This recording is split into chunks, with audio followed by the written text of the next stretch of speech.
It's Tuesday, September 2nd, and the weather is about to get very interesting. And starting with our risk of severe weather, we do have a marginal risk up here in the northern Midwest, then also northern plains, stretching from eastern South Dakota into parts of central Minnesota.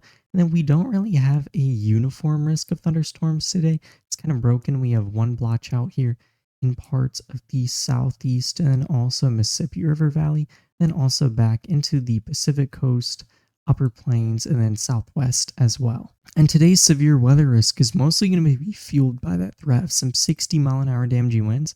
And for hail, it could be for some potentially 1 to 1.5 inch in diameter hail, but that looks like it's going to be a very small risk, and we might not even see hail that big. And there is a very small risk of seeing some flash flooding today. In all of these marginal risk areas, we could see potentially 1 to 2 inches of rain today.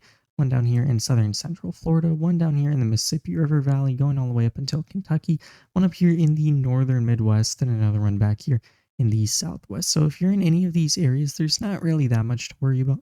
Just expect a bit of rain today. And then our temperatures are about to get very interesting as well. But as for today, it's going to be a lot of the same of what we've been seeing, except it's going to be pretty uniform for everywhere except the Pacific Coast. The Pacific Coast is going to actually be the hottest place in the country, likely feeling those mid 90s feels like temperatures, but for everywhere else, it's just going to be mid 70s to mid 80s feels like temperatures today. But as we go into the future, we're going to want to keep a very close eye on the northern Midwest and Great Lakes region. We could potentially see some record-breaking lows for this time of the year, as we could potentially see some freezing temperatures in parts of northern Minnesota, which is kind of crazy for early September, but this is what we're expecting to see. And then, of course, this is going to come with a larger cool down for quite a bit of the country as well, likely even seeing a lot of mid 60s temperatures. Then our tropical disturbance has once again seen a uptrend in the probability of development. Yesterday it was a 40, now it is at a 60% chance.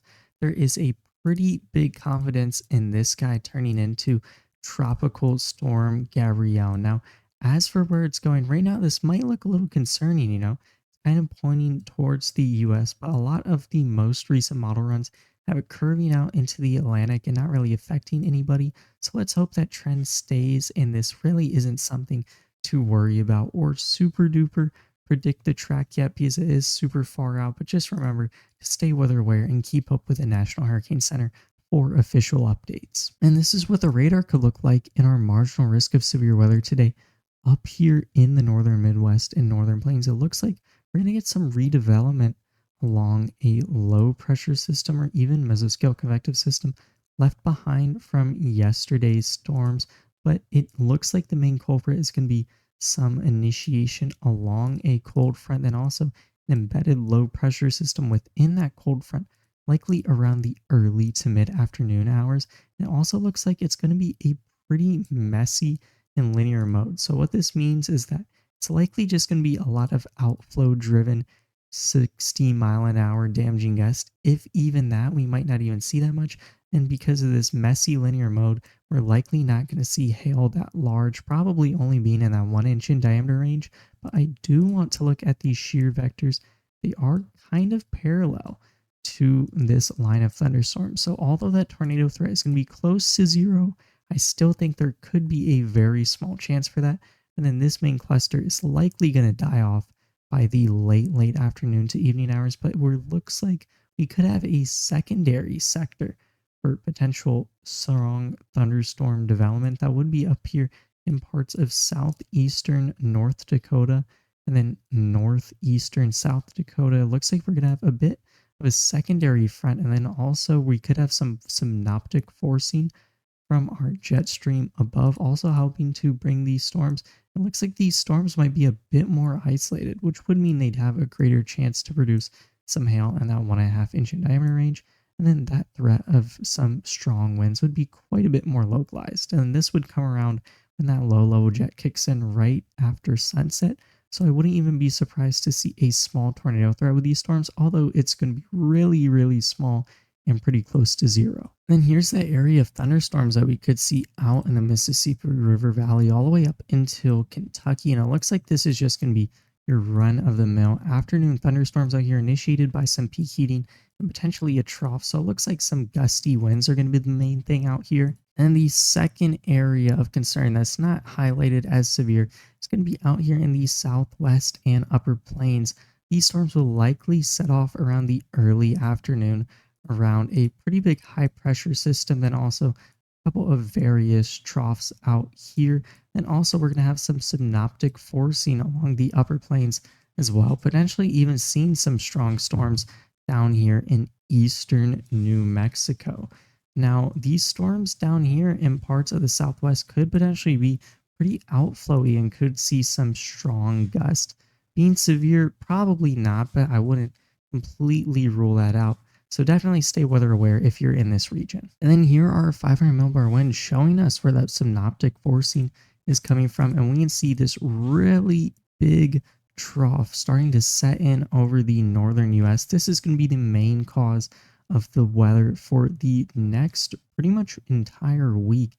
And this big plume of 500 millibar flow is going to be one of the things setting off our storms along the mid afternoon hours. We also see quite a bit of flow near the upper plains convergence zone. That's one of the reasons why we're going to see a lot of storms out here in the upper plains today, and also that high pressure system bringing quite a few storms out here as well. Then just general flow over that risk area in the Mississippi River Valley, all the way back up into Kentucky. But it looks like that's going to be more frontal activity and some troughing rather than synoptic stuff, as it looks like synoptic forcing is actually going to kind of be hindered out here, if anything. And lastly, we're going to see a lot of flow over Florida, so likely some scattered showers out there today. But what I want to look at is the future. As we move into the next couple of days, we're going to see this trough going to take a big, strong look. It's going to take quite a bit of a negative tilt, possibly bringing severe weather to pretty much anywhere from the Midwest, Central Plains, all the way back into the Mid-Atlantic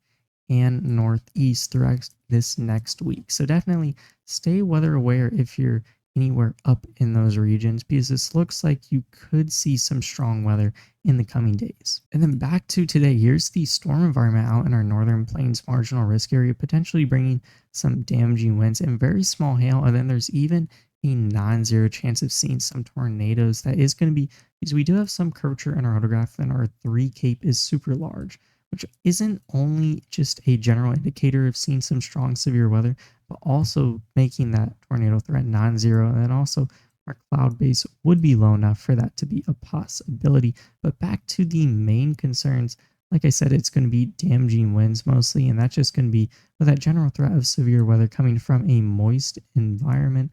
Then also definitely enough instability nearing that 3,000 range. Then for our lapse rates, looks like it's going to be pretty unstable all the way up with a 7.1 Celsius decreasing per kilometer lapse rate, a pretty low freezing layer, some cape near our freezing layer, and then our organizing shear isn't going to be great, which could kind of hinder our hail risk. But I definitely do think we could potentially see some 1 to 1.5 inch hail, also hindered by that linear storm mode.